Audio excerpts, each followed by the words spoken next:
विश्वविद्यालयों के कर्मचारियों और अधिकारियों का वेतन और पेंशन पिछले 3 महीने से बंद है, बावजूद राजभवन से लेकर शिक्षा विभाग तक खामोश है। इस वक्त हमारे साथ पाटलिपुत्र विश्वविद्यालय के तमाम अधिकारी मौजूद हैं, यानी वाइस चांसलर से लेकर रजिस्ट्रार और तमाम जो अधिकारी हैं यहां मौजूद हैं। क्या परेशानी हो रही है, सीधी बातचीत करेंगे, क्योंकि के पाठक ने एक्शन लिया था और सभी विश्वविद्यालयों का खाता जो है फ्रीज कर दिया था। काम काज बस चल रहा है किसी तरह से। हमें चूँकि हमारी 20 अप्रैल से एग्ज़ाम स्टार्ट है, पहले हम एडवांसेस देते थे, अब बिना एडवांस के कराएंगे, कोशिश करेंगे परीक्षा हो जाए टाइम से। पैसे के लिए तो मोहताज होना पड़ रहा होगा, डेवलपमेंट फंड हो या जो ही, खाता ही जब फ्रीज है। बिल्कुल, आपकी बात सही है। क्या बातचीत हुई राजभवन? नहीं, हमारी कोई बातचीत नहीं हुई है। मिल जाएगा तो करेंगे, लेकिन फिर भी हमें से जो पड़ेगा बच्चों के भविष्य के लिए हम काम करेंगे। अच्छा, बार बार बैठक आयोजित कर रहे थे के पाठक, आप लोग कोई बीसी नहीं पहुंचे, रजिस्ट्रार नहीं पहुंचे। मौर्या में भी जो है एक तरह से मैं दोनों की सहमति पर एक बैठक रखी गई थी, वो बैठक भी स्थगित हो गई। अब कोई बैठक है क्या? अभी तो बैठक का पता नहीं, लेकिन कुलाधिपति चूँकि हम लोग के सर्वे शर्मा है, उनके ऑर्डर्स को पालन करना पड़ता है। उन्होंने कहा कि आप मत जाइए, तो हम नहीं गए। इतिहास में याद है क्या कि शिक्षा विभाग ने वीसी समेत तमाम जो अधिकारी और कर्मचारी हैं उनके वेतन पर रोक लगा? ऐसा कभी नहीं हुआ। ऐसा कभी नहीं हुआ। कितने साल से नौकरी कर रहे हैं? 25 साल हो गए, अभी तक ऐसा नहीं हुआ? नहीं। अब हो गया। ये पहली बार इस तरह की स्थिति उत्पन्न हुई है, जिसमें कई अभी जो अपॉइंटेड टीचर हैं, बीपीएससी से नए आए हैं, उनको बहुत जीवन यापन में समस्या आ रही है। कई लोग अच्छी सेवा छोड़ के आए हैं, परमानेंट जॉब छोड़ के आए हैं, उनको वेतन नहीं मिल पा रहा। पाठक जी का कहना है कि सेशन लेट समेत तमाम जो समस्याएं हैं उन मुद्दों पर हम बैठक बुलाए थे, लेकिन बैठक में कोई अधिकारी पहुंचे ही नहीं। अधिकारी गए, हम ही गए थे जो मौर्य जी। आपको मैं बताऊं कि जब हमारे कुलपति महोदय, वर्तमान कुलपति महोदय जब ज्वाइन किए थे, तो कोरोना के चलते हमारे यहाँ 2.5 साल से ज़्यादा का सेशन लेट चल रहा था। लेकिन आज पूरे बिहार में केवल हमारी यूनिवर्सिटी है कि जो कैलेंडर राजभवन के तरफ से आया, गवर्नमेंट के तरफ से आया, हम लोगों ने रेगुलर कोर्सेज़ का अंडर ग्रेजुएट और पोस्ट ग्रेजुएट के सारे एग्जाम्सन्स को करा दिए हैं और अप्रैल में मेरा ड्यू है। हाँ, अब इनके चलते मेरा सारा एग्जाम्सन डिले हो जाएगा, क्योंकि अब लग रहा है कि फंस गया मामला। अब मामला फंस गया। कैसे कराएंगे इवैल्यूएशन, कैसे कराएंगे, टीचर्स को इवैल्यूएशन के लिए कैसे देंगे, सेंटर एक्सपेंसेस नहीं दे पा रहे हैं। रोज़ का रोज़ हमारे यहाँ एक पैसा काउंटर पर नहीं आता है। मतलब पैसे के अभाव में लग रहा है सेशन लेट हो जाएगा। हमारे विश्वविद्यालय में हर चीज़ डिजिटल है। जो भी पैसा आता है ट्रांसफ़र होकर आता है, बैंक अकाउंट में जाता है, वहाँ से खर्च होता है। हमारे यहाँ ऐसा नहीं कि काउंटर पे कुछ पैसा हम मंगा लें या कोई ड्राफ्ट हमको दे दे। क्या कहेंगे, चूंकि अब कर्मचारियों की बात करेंगे तो जो पेंशनर हैं उनके साथ क्या समस्याएं होंगी?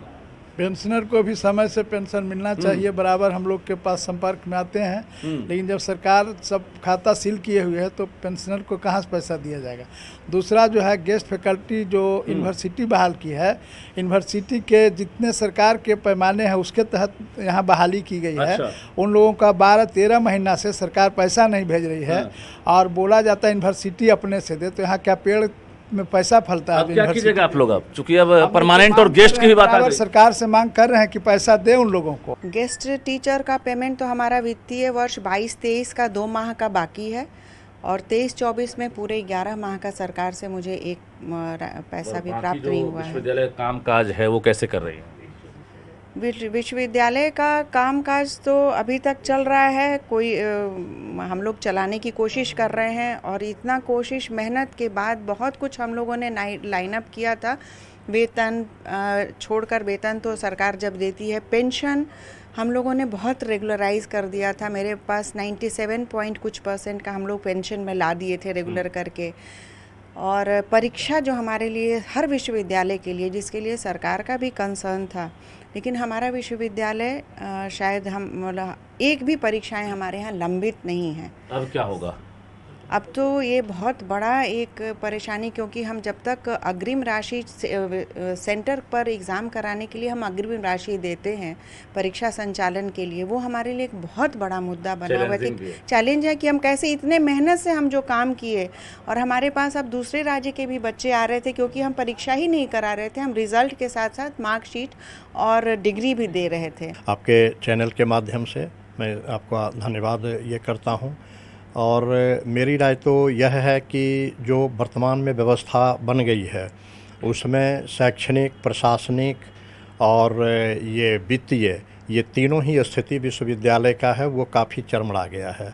आप पूछें वित्तीय तो हम अभी जनवरी का वेतन भुगतान किए हैं। आप लोगों को पता होगा कि हम लोगों का ये वित्तीय वर्ष का अंतिम माह है और सरकार से वेतन पेंशन रिलीज नहीं हुआ है, जिससे एक आने वाली समस्या में हम शिक्षकों के लिए और जितने भी कर्मी हैं, विश्वविद्यालय कर्मी, नई समस्या पैदा ये होगी कि भारत सरकार से सबों को फाइन देना पड़ेगा और टैक्स हम लोग समय पर नहीं दे पाएंगे, क्योंकि हमारा अंतिम कैलकुलेशन जो होता है वो फरवरी माह के वेतन से होता है। हमारी परीक्षा व्यवस्था जो है, सत्र जो है, हमारे पूरे विश्वविद्यालय के प्रयास से वह नियमित है।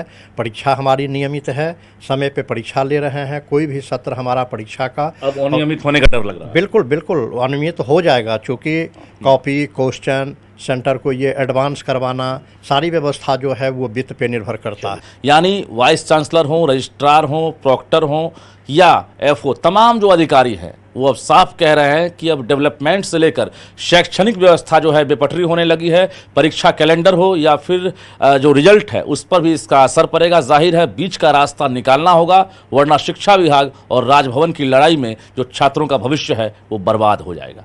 कैमरामैन सुबोध के साथ रजनीश कुमार, न्यूज़ 18 पटना।